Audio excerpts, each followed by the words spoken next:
Assalamualaikum. Selamat datang di channel Cerita Novika 2. Semoga hari ini teman-teman dalam keadaan sehat walafiat dan senantiasa diberikan kebahagiaan sepanjang hari.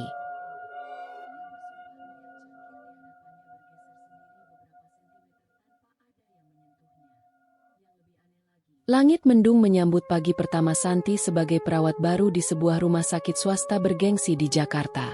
Bukan rumah sakit besar, namun namanya dikenal kalangan atas. Pasien-pasiennya bukan orang biasa, pengusaha, pejabat, tokoh masyarakat. Begitu Santi masuk ke gedung utama, aroma antiseptik bercampur dengan harum bunga segar dari lobi menyergapnya. Kombinasi khas yang mulai ia kenal sejak menjalani pendidikan keperawatan. Ia masih muda, 24 tahun. Senyumannya lembut, sikapnya penuh hormat. Namun jelas dari caranya memandang sekitar bahwa ia sedikit gugup. Setelah proses orientasi singkat, kepala perawat memberinya tugas tetap di lantai 4, ruang VIP. Jaga baik-baik pasien di kamar 118. Pesan kepala perawat, Bu Yeni. Dia sudah lama di sana. Tidak sulit diurus, tapi ya, kamu lihat saja sendiri. Santi tak sempat bertanya lebih lanjut. Ia hanya mengangguk dan mencatat nomor kamar itu di buku kecilnya. Kamar 118 terletak di ujung lorong, dekat jendela besar yang menghadap ke taman kecil. Ruangannya luas, dengan tempat tidur elektrik, televisi layar datar, sofa panjang, lemari kaca penuh buku-buku tua, dan kursi roda antik di sudut ruangan.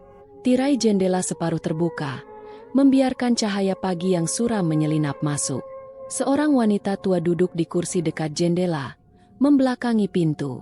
Rambutnya perak, tersanggul rapi. Bahunya sedikit membungkuk. Tangannya memegang sebuah buku tipis yang tidak dibuka. Hanya dipegang, seperti benda yang menyimpan kenangan. Ia diam, menatap keluar jendela seolah tengah menunggu sesuatu. "Bu Ratna?" panggil Santi pelan. Wanita itu menoleh perlahan. Wajahnya dipenuhi garis-garis usia. Namun sorot matanya tajam, penuh pengamatan. "Kamu perawat baru?" tanyanya. "Iya, Bu. Nama saya Santi." Bu Ratna mengangguk kecil. "Kamu masih muda. Hati-hati kalau terlalu cepat akrab dengan orang tua sepertiku. Bisa ketularan tua." Santi tersenyum. "Saya justru senang bisa belajar dari ibu." Mereka mulai berbicara. Bu Ratna tidak seperti pasien lansia pada umumnya. Ia tidak rewel, tidak banyak mengeluh. Bahkan perawat tak perlu terlalu repot. Obat-obatan rutin hanya tinggal diawasi. Dari catatan medis, Bu Ratna sempat dirawat karena tekanan darah tinggi dan kelelahan. Tapi sekarang, stabil. Bahkan dokter sudah menganjurkan ia pulang sejak 2 minggu lalu. Namun Bu Ratna menolak. Katanya rumah sakit lebih nyaman. Ia suka ketenangan, katanya. Tak ada yang terlalu memaksa. Ia bayar kamar itu tanpa pernah menunggak sepeser pun.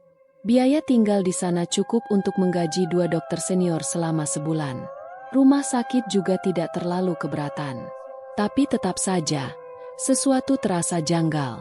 Hari-hari berikutnya, Santi makin sering ditugaskan merawat Bu Ratna. Ia membawa makanan, mengecek tekanan darah, menyalakan televisi, atau sekadar duduk menemani. Mereka berbicara banyak hal, bunga, musik, cuaca, masa muda Bu Ratna, bahkan politik. Bu Ratna bercerita bahwa ia dulunya istri seorang pengusaha kaya. Suaminya meninggal 5 tahun lalu karena kanker paru-paru. Mereka punya 3 anak, semua tinggal di luar negeri. Setahun sekali mereka pulang, hanya untuk beberapa hari. "Anak-anakku berhasil. Tapi aku tinggal sendiri di rumah seluas lapangan tenis," katanya dengan senyum tipis yang lebih mirip luka lama. Santi mendengar dengan empati. Ia tahu rasanya kesepian. Orang tua Santi tinggal di desa. Ia sendiri merantau ke ibu kota. Setiap kali jam tugasnya selesai, Santi sering mampir ke kamar 118 hanya untuk menyapa. Bahkan ketika ia sedang tidak bertugas di lantai 4, ia sempatkan naik ke atas. Beberapa perawat senior memperhatikan hal itu. "Hati-hati sama Bu Ratna," bisik salah satu dari mereka. "Rini namanya. Kadang dia suka bicara sendiri. Malam-malam juga suka terdengar suara laki-laki dari kamarnya. Padahal dia sendirian. Jangan terlalu dekat. Nanti kamu malah ikut terbawa, tambah perawat lainnya. Santi hanya menanggapinya dengan senyum sopan. Ia tidak mempercayai gosip begitu saja. Bu Ratna hanya tampak kesepian. Itu saja. Suatu sore yang dingin, ketika hujan turun rintik-rintik, Santi masuk ke kamar 118 dan menemukan Bu Ratna tertidur di kursi dekat jendela. Televisi menyala, tapi volumenya kecil. Kursi roda di pojok ruangan sedikit bergeser dari tempat biasanya. Santi menoleh, lalu mendekat untuk menyelimuti Bu Ratna. Saat ia membungkuk, tiba-tiba Bu Ratna membuka mata. "Kau tahu, Santi," katanya dengan suara serak, "aku pernah diminta pulang. Tapi aku tidak mau." "Ya, saya tahu, Bu. Aku tidak sendiri di sini. Di sini dia masih bersamaku." Santi menoleh. "Siapa, Bu?" "SSSSC. Jangan keras-keras," bisik Bu Ratna. "Nanti dia tersinggung." Tatapan matanya menyiratkan sesuatu yang dalam, entah kesedihan, kenangan, atau kegilaan. Namun Santi tidak merasa takut, hanya iba. "Baik, Bu. Kalau Ibu nyaman di sini, saya akan temani sebisa saya." Bu Ratna mengangguk. Untuk pertama kalinya, ia tersenyum tanpa rasa pahit. Malam itu, Santi menulis di jurnal kecilnya. Kamar 118. Seorang wanita tua menolak pulang. Bukan karena sakit, tapi karena rindu. Karena ada sesuatu atau seseorang yang masih ia tunggu. Sudah 2 minggu sejak Santi mulai rutin merawat Bu Ratna. Mereka semakin akrab. Santi bahkan merasa seperti menemukan sosok nenek sendiri dalam diri wanita tua itu. Lembut, penuh cerita, tapi juga menyimpan kesepian dalam diamnya. Namun sejak malam itu, ketika Bu Ratna berbisik bahwa ia tidak sendiri, suasana kamar 118 terasa berubah. Bukan pada siang hari. Bukan pula saat Santi duduk bercakap santai dengannya di dekat jendela. Tapi saat malam tiba, saat rumah sakit mulai senyap dan lorong-lorong menjadi sepi, kamar 118 terasa berbeda. Ada getaran halus yang tak bisa dijelaskan. Santi ditugaskan untuk shift malam bersama 3 perawat lainnya. Tugasnya sederhana, observasi pasien VIP dan memastikan kondisi stabil. Ia menyiapkan cek tekanan darah, mencatat suhu tubuh, dan memeriksa jadwal obat. Sekitar pukul 11 malam, ia memutuskan untuk melihat kondisi Bu Ratna. Saat berjalan di lorong menuju kamar 118, ia merasa angin dingin bertiup dari arah sana, padahal semua jendela tertutup. Ia menepis perasaan aneh itu dan mengetuk pintu pelan. Tidak ada jawaban. Ia buka pintu perlahan. Ruangan gelap, hanya lampu tidur yang menyala. Bu Ratna terlihat tertidur, wajahnya tenang.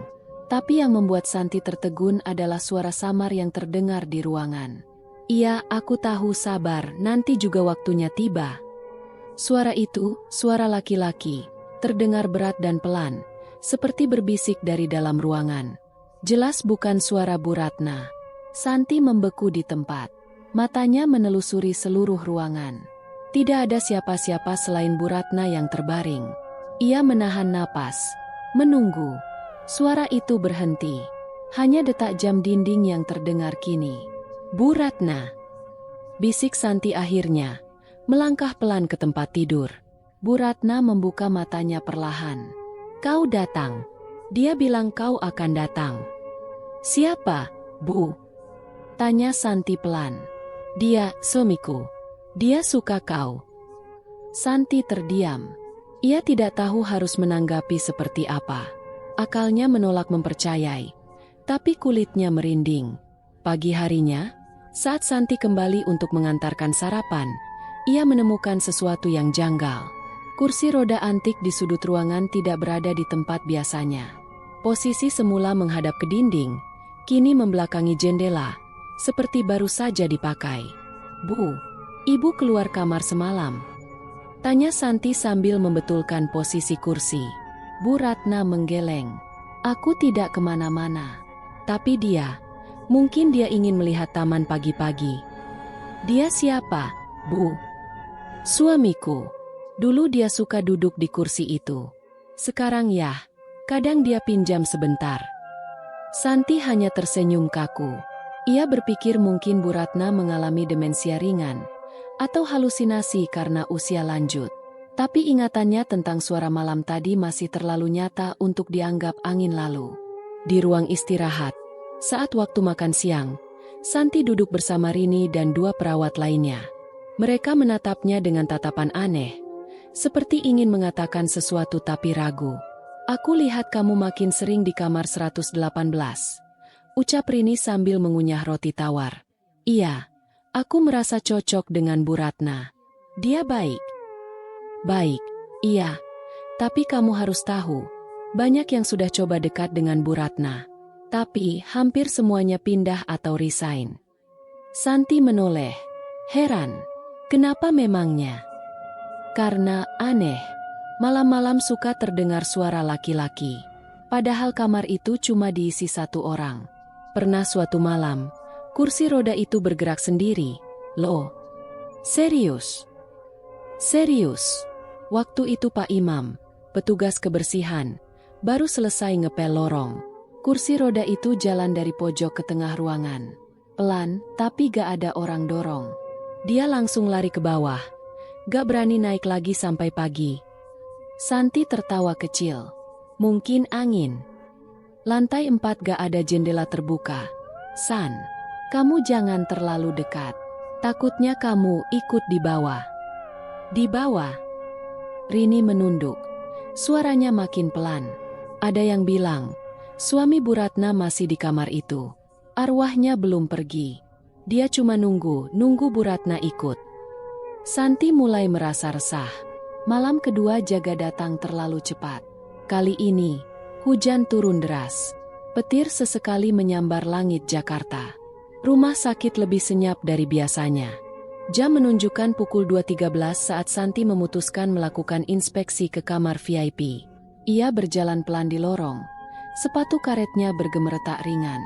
Ketika mendekati kamar 118, ia kembali merasa dingin merayap dari telapak kaki hingga tengkuk. Lampu lorong mulai berkedip. Entah karena gangguan listrik atau hal lain. Ia berhenti di depan kamar 118, mengetuk pelan. Tidak ada jawaban.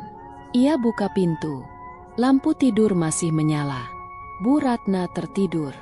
Namun, kursi roda itu kini berada di sisi tempat tidur, menghadap Bu Ratna. Dan, ada suara itu lagi. Jangan lama lagi. Aku sudah menunggu. Kau lelah, ayo kita pulang. Santi membekap mulutnya. Ia yakin itu suara laki-laki. Seperti bisikan dari ujung dunia lain. Ia menatap ruangan. Tidak ada siapa-siapa. Tiba-tiba, Bu Ratna membuka mata. Tatapannya lurus pada Santi. Jangan takut. Dia tidak akan menyakitimu. Dia hanya ingin aku tidak sendiri. Santi ingin berlari keluar ruangan. Tapi tubuhnya seakan tertahan oleh sesuatu. Hanya bisa mengangguk dan berjalan mundur perlahan keluar kamar. Saat pintu tertutup, suara itu lenyap. Santi mengajukan cuti 1 hari. Ia butuh waktu untuk menenangkan pikiran. Tapi saat ia kembali bekerja, Bu Ratna mencarinya. Dia khawatir padamu, ucap Bu Ratna sambil menyeruput teh. Dia bilang kau takut. Saya hanya sedikit kelelahan, Bu. Kalau kau ingin tahu, aku bisa cerita. Tapi kalau tidak, sebaiknya kamu jaga jarak. Santi menatap mata Bu Ratna. Di sana ada luka, cinta, dan mungkin kegilaan.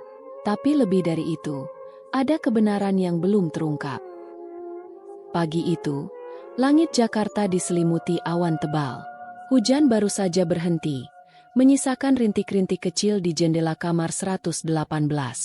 Santi, meskipun masih merasa tidak nyaman setelah 2 malam penuh kejadian ganjil, kembali ke tugasnya.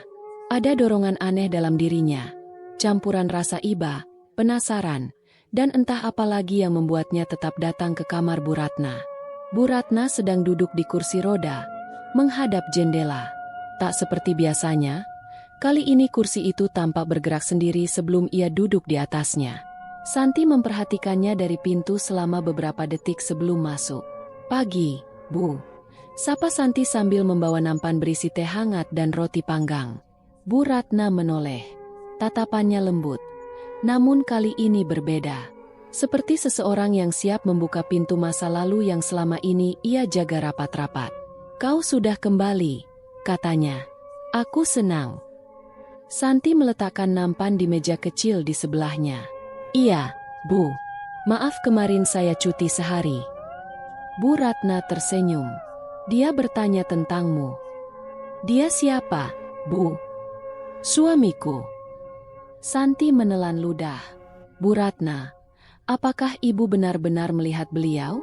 Atau hanya merasa beliau ada di sini?" Bu Ratna memejamkan mata. Wajahnya tenang.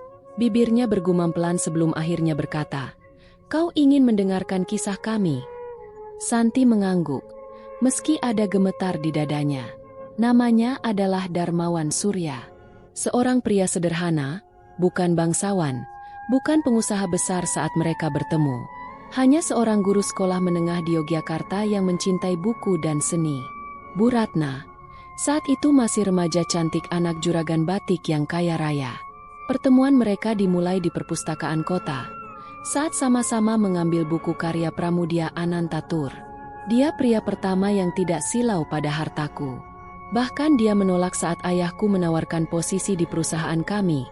Kenang Bu Ratna, matanya menerawang. Mereka menikah secara sederhana, hanya dihadiri kerabat dekat. Bertahun-tahun mereka hidup berkecukupan, penuh cinta, dan tumbuh bersama. Darmawan akhirnya membuka penerbitan kecil, dan namanya mulai dikenal di kalangan sastrawan. Dia selalu bilang, harta bisa hilang, tapi kata-kata abadi. Namun bahagia tak selamanya. Saat usia pernikahan menginjak tahun ke-45, Darmawan divonis kanker paru-paru stadium akhir. Bu Ratna menghabiskan 2 tahun terakhirnya merawat sang suami. Mereka tinggal di rumah besar yang sunyi, karena ketiga anak mereka sudah lama merantau ke luar negeri. Dia menolak dirawat di rumah sakit. Katanya ingin menghabiskan waktu bersama pohon-pohon yang dia tanam sendiri di halaman belakang. Malam terakhir, hujan turun deras. Suasana rumah sangat hening. Darmawan terbaring lemah di tempat tidur. Tangannya menggenggam jemari Bu Ratna dengan erat. "Bu, kalau aku pergi duluan, jangan takut," katanya. "Aku akan menunggumu. Dimanapun kau berada, aku akan datang menjemputmu kalau waktumu tiba." Dan dia menepati janjinya. "Santi," ucap Bu Ratna lirih. Santi mendengarkan dengan takzim. Suasana di kamar terasa hangat meski AC menyala. Udara mengandung sesuatu yang tak bisa dijelaskan, seolah aroma masa lalu menggantung di antara mereka. Bukan sekadar nostalgia, tapi benar-benar hadir. "Kadang aku merasa dia duduk di kursi itu," lanjut Bu Ratna sambil menatap kursi roda yang kini kosong. "Atau berdiri di dekat jendela, melihat taman seperti dulu." Santi menghela napas. Ia tak bisa membantah. Terlalu banyak hal yang sudah ia lihat dan dengar. "Apa Ibu tidak takut?" "Takut? Tidak, Seng. Aku bahagia." Dia menepati janji. "Tidak semua orang seberuntung aku." Santi mulai merasa bahwa kehadiran almarhum Pak Darmawan bukan untuk menakut-nakuti, tapi menjaga. Tapi tetap saja, sesuatu dari dunia yang tak kasat mata selalu membawa aura asing bagi manusia. Beberapa hari kemudian, tanda-tanda kehadiran Pak Darmawan makin sering muncul. Suatu malam, saat Santi hendak masuk ke kamar Bu Ratna, ia mencium aroma tembakau dari cerutu, aroma maskulin yang tidak biasa ada di rumah sakit. Ia menanyakan pada perawat lain, tapi tak ada yang merokok. Bahkan semua staf dilarang membawa barang semacam itu ke area VIP. Esok harinya, Bu Ratna tertawa kecil dan berkata, dia memang dulu suka cerutu, tapi hanya menghisapnya di teras rumah sambil baca buku. Di kesempatan lain, Santi melihat tumpukan buku yang sebelumnya berantakan, tiba-tiba tersusun rapi. Buku paling atas, Bumi Manusia, karya favorit Darmawan.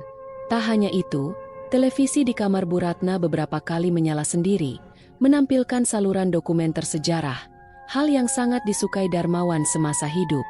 "Saya tidak menyentuh remotenya," kata Bu Ratna sambil tersenyum. "Mungkin dia bosan aku nonton sinetron." Santi mencoba mencari penjelasan logis, tapi makin hari ia sadar, tidak semua hal bisa dijelaskan. Suatu sore, Santi duduk berdua dengan Bu Ratna di dekat jendela. Di luar, langit mulai jingga, burung-burung pulang ke sarangnya, dan taman rumah sakit tampak sunyi. "Ibu percaya kehidupan setelah mati itu seperti apa?" tanya Santi pelan. Bu Ratna menoleh. Matanya tak lagi tajam, tapi dalam. "Aku tidak tahu seperti apa. Tapi aku tahu cinta yang tulus tidak akan mati. Cinta itu seperti cahaya. Ia mungkin padam dari dunia ini, tapi akan menyala di tempat lain." Santi mengangguk pelan. Dalam benaknya, suara-suara malam, kursi roda yang bergerak, aroma tembakau, semuanya bukan lagi sekadar gangguan, tapi tanda bahwa seseorang memang benar-benar menepati janjinya dari dunia yang berbeda. Hari itu mendung menggantung sejak pagi. Daun-daun berguguran ditiup angin, dan langit Jakarta tampak labu seperti menyimpan hujan yang enggan turun. Santi datang lebih awal dari jadwal. Ada perasaan tak tenang yang mendorongnya ke lantai 4 sebelum shift dimulai. Kamar 118. Seperti biasa, sepi. Tirai jendela tersibak setengah, membiarkan cahaya abu-abu masuk dan menyebar di seluruh ruangan. Di dekat jendela, Bu Ratna duduk diam di kursi rodanya. Rambut peraknya tersanggul rapi, tangan terlipat di pangkuan. Namun ada yang berbeda hari itu. Saat Santi melangkah ke dalam, ia terpaku. Ada bayangan seorang pria tua berdiri di belakang Bu Ratna, menatap keluar jendela. Tingginya sedang, tubuhnya tegap meski mulai bungkuk, dan siluet wajahnya samar, seperti kabut tipis yang membentuk sosok. Santi mematung, matanya membelalak, tengkuknya terasa seperti disiram es. Ia mengedip beberapa kali. Bayangan itu masih ada, tidak bergerak, tidak melirik ke arah Santi, hanya berdiri, diam. Kemudian perlahan, bayangan itu memudar, seolah larut dalam cahaya suram dari luar jendela. "Bu!" Suara Santi nyaris berbisik. Bu Ratna menoleh. "Kau lihat dia, ya?" Santi tidak menjawab. Tenggorokannya tercekat. "Kau jangan takut, sayang. Dia hanya ingin tahu apakah kau masih menjagaku dengan baik." Sejak kejadian itu, kamar 118 terasa semakin berbeda. Suasana yang tadinya hanya ganjil, kini berubah menjadi penuh tekanan. Bahkan staf rumah sakit mulai mengeluhkan hal-hal aneh. "Lampu kamar itu sering berkedip," kata Pak Dodi, teknisi listrik. "Padahal kabelnya udah saya ganti. Bahkan saya pasang lampu baru. Tapi tetap begitu. Kayaknya AC-nya juga aneh," kata Rini. "Pas masuk situ, rasanya kayak masuk lemari es. Padahal settingnya biasa aja." Beberapa pasien di kamar sekitar 118 mulai merasa tidak nyaman. Ada yang mengaku sering mendengar suara laki-laki berbicara di malam hari, atau mencium aroma aneh, bau kayu manis bercampur tembakau. Ada juga pasien wanita yang mengatakan saat lewat di depan kamar 118, ia merasa seperti ada yang memperhatikannya dari balik tirai. "Aku pikir Bu Ratna melambai," katanya. "Tapi waktu aku intip dia tertidur di ranjang, sendirian." Beberapa malam kemudian, Santi bermimpi aneh. Dalam mimpinya, ia berjalan menyusuri lorong rumah sakit yang tampak jauh lebih panjang dan gelap dari biasanya. Dinding-dindingnya lembab, dan setiap langkah kakinya bergema. Ia berhenti di depan kamar 118. Pintu terbuka sendiri, berderit pelan. Di dalam, hanya ada kursi roda yang menghadap ke jendela. Perlahan, kursi itu mulai bergerak sendiri, mendekatinya. Di atas kursi, ada sebuah buku tua berdebu. Judulnya tak terbaca.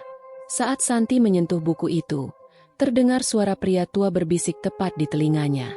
"Terima kasih kau menjaganya." Santi terbangun dengan tubuh berkeringat. Meski kamarnya dingin oleh AC, dadanya sesak.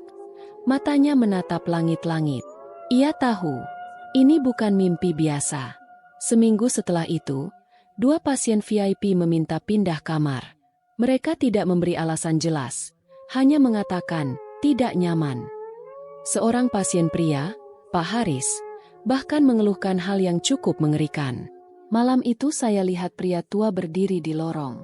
Rambutnya putih semua. Dia diam aja, lihat ke dalam kamar Bu Ratna. Tapi waktu saya panggil satpam, dia udah gak ada. Satpam dan staf keamanan mulai sering melakukan patroli ke lantai 4. Tapi setiap kali mereka menyelidiki, tidak ada apa-apa. Namun Santi tahu, semua cerita itu bukan kebetulan. Ia mulai merasa hubungan antara dunia ini dan dunia lain di kamar 118 semakin tipis. Di tengah semua keanehan itu, kondisi Bu Ratna mulai berubah. Secara medis, ia masih stabil. Tekanan darahnya baik. Kadar gula terkendali, tapi fisiknya mulai melemah. Ia sering tertidur lebih lama, bicaranya makin pelan, dan kadang tampak melamun dalam waktu lama. Dia makin sering bicara padaku, kata Bu Ratna saat Santi menyuapinya. Suami ibu. Bu Ratna mengangguk. Dia bilang waktunya hampir tiba. Dia sudah menungguku cukup lama. Santi memegang tangan wanita tua itu. Jari-jari Bu Ratna dingin, seperti bukan lagi bagian dari tubuh yang hidup. Bu, apakah ibu benar-benar ingin pergi bersamanya? Kau tahu, Santi, kadang yang paling menyakitkan bukan kematian, tapi hidup dalam kesepian yang panjang. Santi menunduk. Ia tak bisa berkata apa-apa. Suatu malam saat Santi duduk sendiri di bangku dekat Nurse Station, ia mendongak ke arah lorong kamar VIP. Lorong sepi. Hanya cahaya remang dari lampu gantung yang memancar ke lantai putih mengilap. Namun, di depan kamar 118, ada sosok pria, bayangan tinggi dengan rambut perak, berdiri diam menghadap pintu kamar, seperti sedang menunggu. Santi berdiri. Ia ingin berteriak, tapi suara tercekat. Sosok itu menoleh, dan meski dari jauh, ia bisa melihat mata pria tua itu. Mata yang penuh ketenangan, tapi juga rasa kehilangan yang dalam. Kemudian sosok itu melangkah masuk ke kamar, dan pintu menutup pelan, tanpa suara. Beberapa perawat mulai menolak jaga malam di lantai 4. Bahkan Rini, yang awalnya suka menggoda Santi, kini lebih banyak diam. Aku gak tahan, San, katanya suatu hari. Semalam pas lewat lorong, aku dengar 2 orang ngobrol di kamar 118. Tapi pas intip, cuma Bu Ratna sendiri. Gak ada siapa-siapa. Aku juga gak ngerti kenapa kamar itu rasanya berat, dingin. Seperti ada yang tidak ingin kita berada di sana. Santi hanya diam. Ia tahu, ada sesuatu yang tinggal di kamar itu. Bukan jahat, tapi juga bukan sesuatu yang seharusnya tetap berada di dunia ini. Santi mulai menulis semua pengalamannya di sebuah jurnal. Ia tak tahu apakah ada yang akan percaya. Tapi ia merasa ini harus didokumentasikan. Tentang seorang wanita tua yang begitu dicintai hingga kematian pun tak mampu memisahkan mereka. Setiap malam, ia duduk di sebelah Bu Ratna. Kadang membacakan puisi-puisi lama milik Hairil Anwar. Kadang hanya menemani dalam diam. Tapi ia tahu, mereka tidak benar-benar berdua. Ada sepasang mata lain yang ikut mendengarkan. Ada tangan lain yang menggenggam tangan Bu Ratna ketika Santi memejamkan mata. Dan dari jendela, bayangan itu sesekali muncul. Tidak mengganggu. Hari itu, rumah sakit terasa lebih sunyi dari biasanya. Angin luar bertiup pelan, namun hawa dingin menjalar dari jendela ke ubin, hingga ke dada siapapun yang berjalan melewatinya. Hujan kecil turun sejak subuh, membasahi kaca jendela kamar 118 dan menciptakan suara gemerisik yang seperti berbisik. Santi baru saja masuk ruang kerja perawat saat dipanggil oleh perawat jaga pagi. Santi, Bu Ratna menanyakanmu sejak subuh. Dia gak mau bicara sama siapa-siapa kecuali kamu. Santi bergegas menuju kamar 118. Perasaannya tidak enak. Di dadanya, jantungnya berdetak lebih cepat dari biasanya. Ketika pintu terbuka, Santi langsung merasakan hawa berbeda. Udara dalam kamar itu lebih dingin dari biasanya. AC masih menyala dalam suhu normal, tapi tubuh Santi menggigil pelan. Bu Ratna terbaring lemah di ranjang, lebih pucat dari biasanya. Matanya terbuka, namun sayu. Tubuhnya tampak kurus, tulangnya menonjol jelas di bawah selimut tipis. Namun bukan itu yang membuat Santi tercekat, melainkan senyuman Bu Ratna.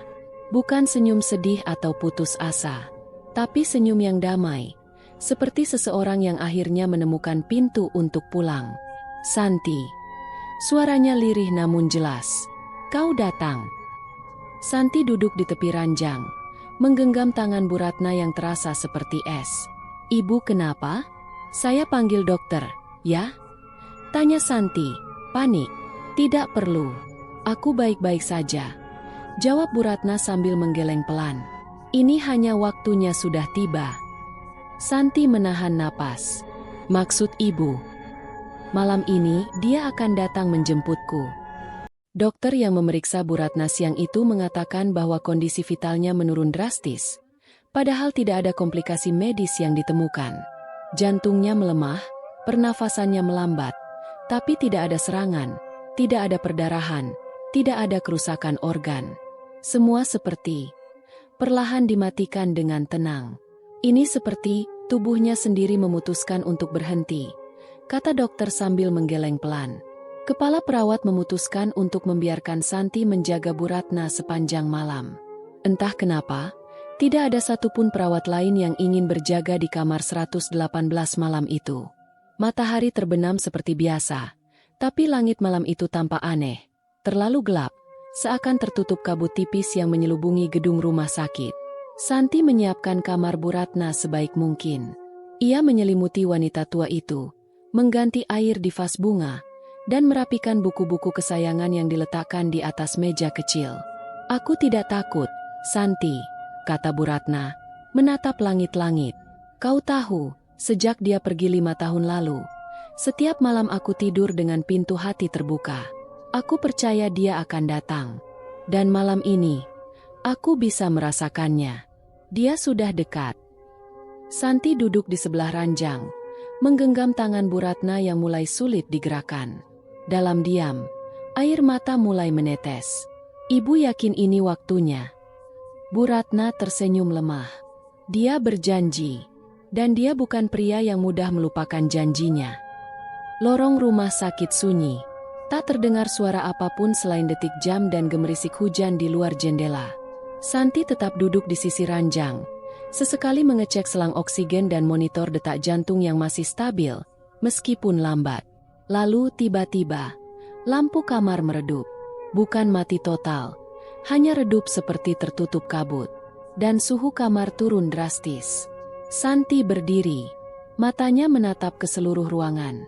Lalu terdengar suara. "Bu." Suara laki-laki, lembut, penuh rindu. Santi menoleh ke arah kursi roda. Di sana, berdiri seorang pria. Rambut perak, wajah teduh, tubuh kurus namun tegap. Pakaiannya bersih dan rapih. Ia menatap Bu Ratna, tersenyum. Santi terpaku. Ia tahu itulah Darmawan. Bu Ratna membuka matanya dan menatap ke arah suaminya. Tatapan mereka saling mengunci, seakan tak ada dunia di antara mereka. "Maaf membuatmu menunggu lama," ucap Bu Ratna lirih. Pria itu mendekat, menyentuh tangan Bu Ratna. Anehnya, selang oksigen dan alat medis seperti tak lagi berarti. Monitor tidak lagi menunjukkan apa-apa. Bu Ratna menoleh ke arah Santi. "Terima kasih, sayang. Kau seperti cucu yang tak pernah kupunya. Jangan sedih. Ini bukan akhir. Ini pulang." Santi menangis. Ia tak sanggup berkata apa-apa. Bu Ratna menutup mata. Senyumnya tetap terukir. Napasnya perlahan-perlahan berhenti. Detik berikutnya, monitor menunjukkan garis lurus. Satu bunyi panjang terdengar. "Tit." Tapi suasana tetap tenang. Santi menunduk, memeluk tubuh Bu Ratna yang sudah tak bernyawa. Ketika ia mendongak, keduanya berdiri di sisi ranjang. Bu Ratna dan Darmawan. Keduanya tampak muda, bersinar lembut. Wajah mereka bahagia. Mereka saling bergandengan tangan. Mereka menatap Santi, tersenyum, dan melambaikan tangan.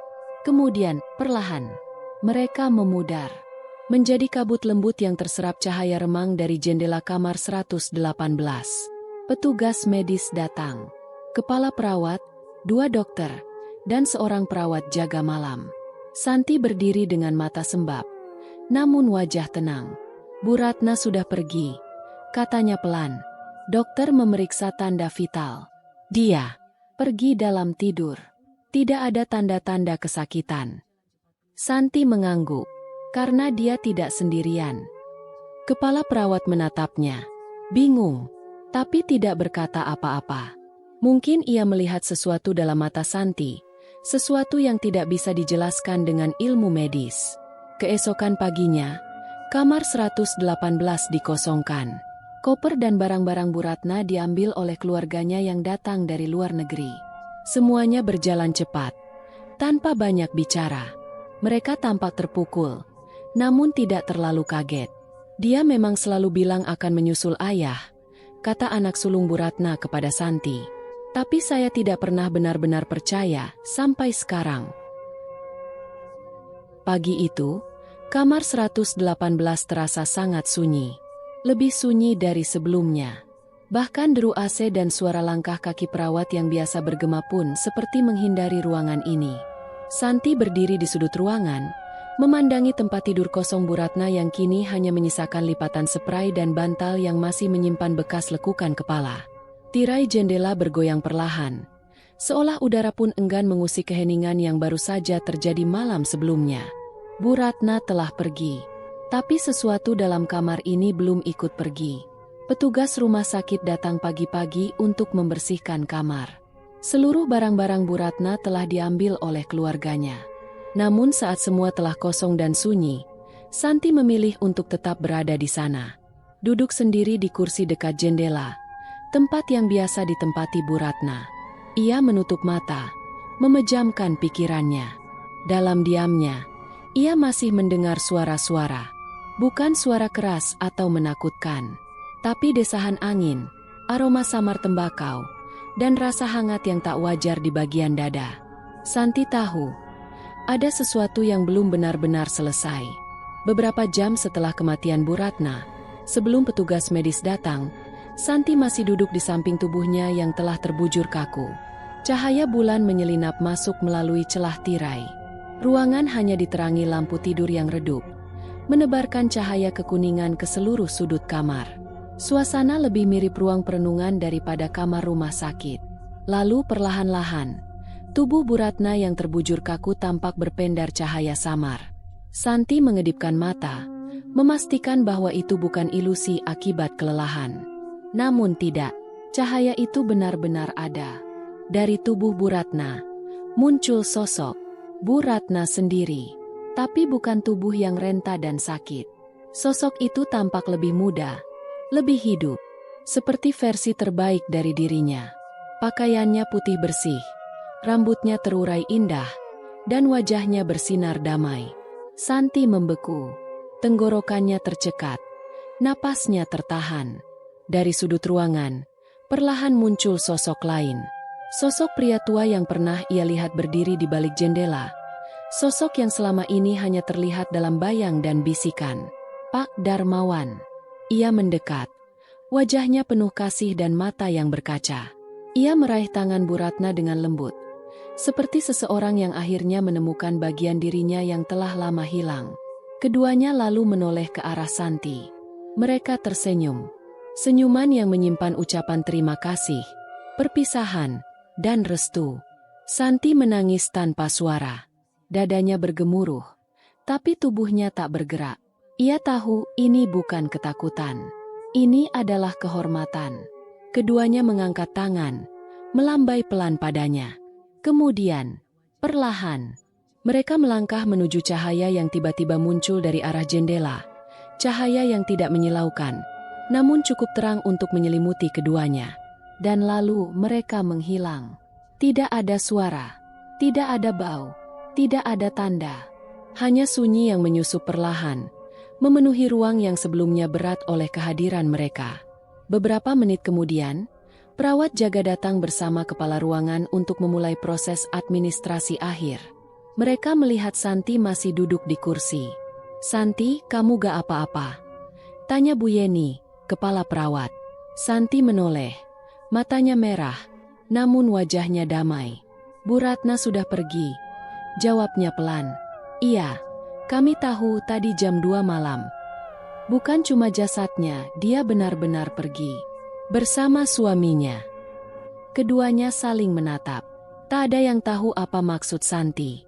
Tidak ada kamera, tidak ada saksi, tidak ada jejak dari cahaya yang muncul atau sosok yang muncul dari sudut ruangan. Kamar 118 hanya tampak seperti kamar biasa yang baru saja ditinggal pasiennya. Namun dalam hati Santi, ia tahu apa yang ia lihat nyata.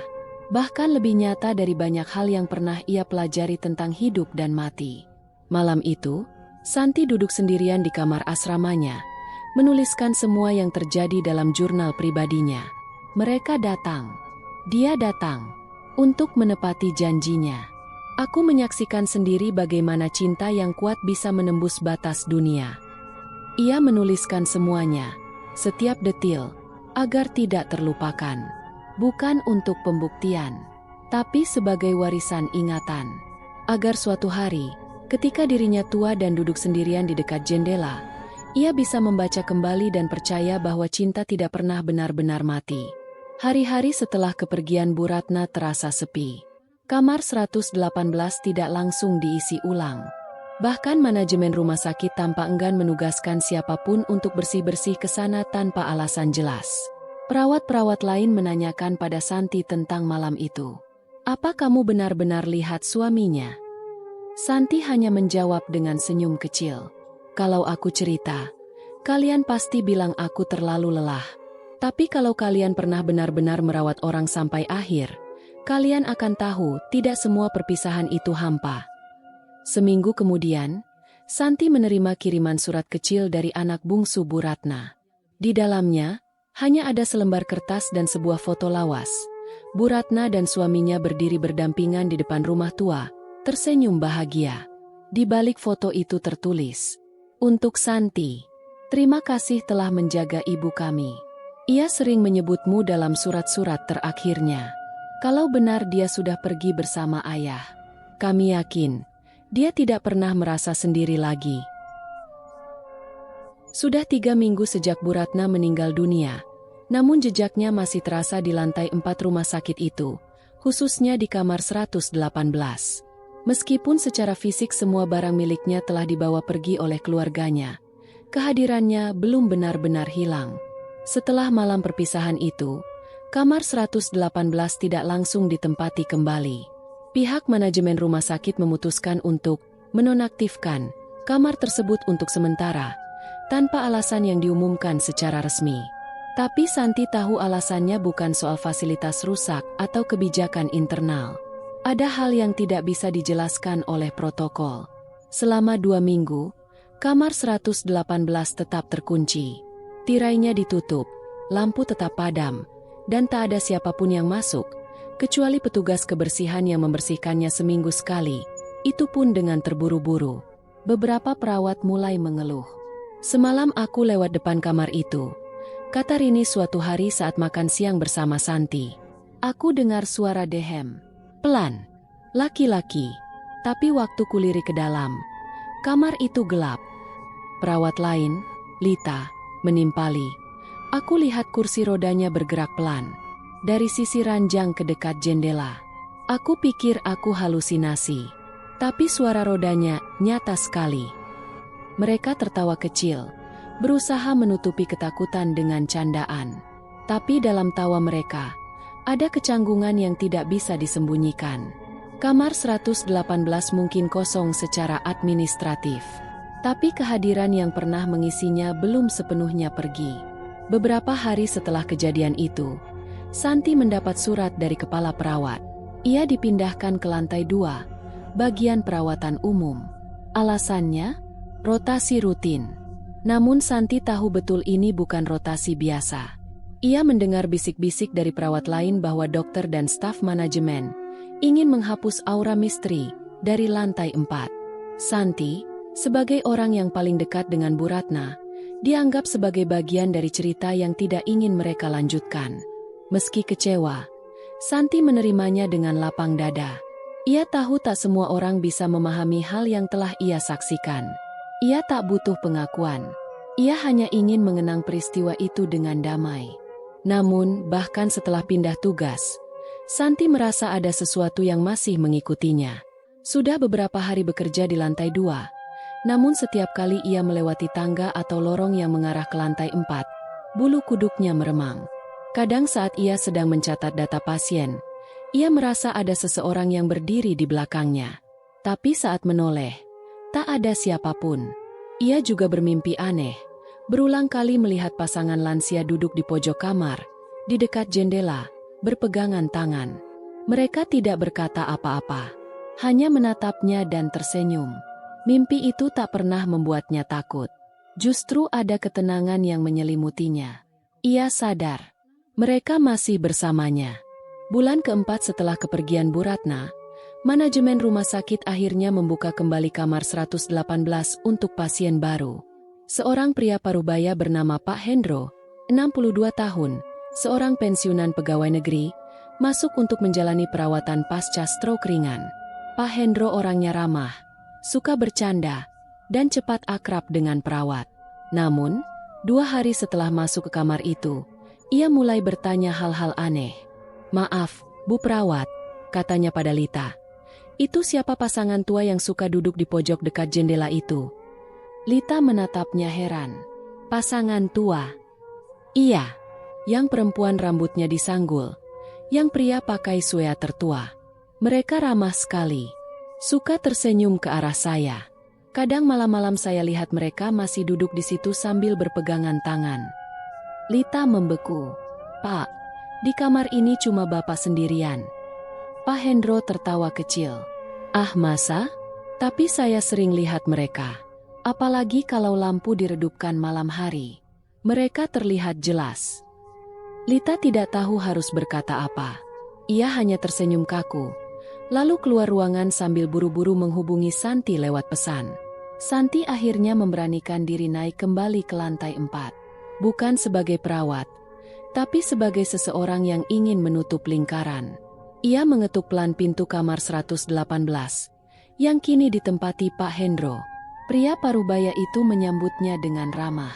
"Anda perawat yang dulu merawat Bu Ratna, ya?" katanya tanpa diminta. Santi terkejut. "Kok Bapak tahu?" "Saya lihat foto ibu itu di dompet kecil di laci. Mungkin tertinggal. Saya lihat nama Anda tertulis di belakangnya. Untuk Santi, terima kasih."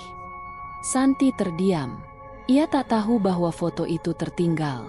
"Pak Hendro," bisiknya pelan. "Pasangan tua yang Bapak lihat mereka tidak jahat, kan?" Pak Hendro tersenyum. "Oh, tidak. Mereka terlihat sangat tenang. Seperti pasangan yang sedang menikmati masa tua di tempat favorit mereka. Saya rasa mereka cuma ingin tetap bersama." Santi menatap jendela kamar. Di luar, hujan turun pelan. Ia merasa hawa lembut menyelimuti ruangan. Ia menutup mata, dan dalam bayangannya, ia melihat Bu Ratna dan Darmawan kembali duduk di kursi dekat jendela, saling bergandengan tangan. Mereka tidak mengucap apa-apa, tapi senyum mereka cukup untuk mengatakan semuanya. Hari-hari berlalu. Kamar 118 tetap terisi. Namun bagi sebagian orang, kamar itu bukan sekadar ruang perawatan. Ia adalah ruang yang menyimpan kisah cinta yang melampaui batas kehidupan. Sebuah tempat di mana janji tidak terhenti oleh kematian. Di mana dua jiwa yang saling mencintai tetap memilih untuk bersama, meski dunia telah menutup pintunya. Dan bagi Santi, kamar itu akan selalu menjadi pengingat bahwa tugas seorang perawat bukan sekadar merawat tubuh yang sakit, tapi juga jiwa yang sepi. Suatu malam, ketika Santi berjalan pulang melewati taman belakang rumah sakit, ia berhenti sejenak menatap jendela kamar 118 dari kejauhan. Lampunya menyala lembut, dan bayangan dua sosok duduk berdampingan terlihat samar dari balik tirai tipis. Santi tersenyum. "Selamat malam, Bu, Pak." Kemudian ia melangkah pergi, perlahan, tanpa menoleh lagi.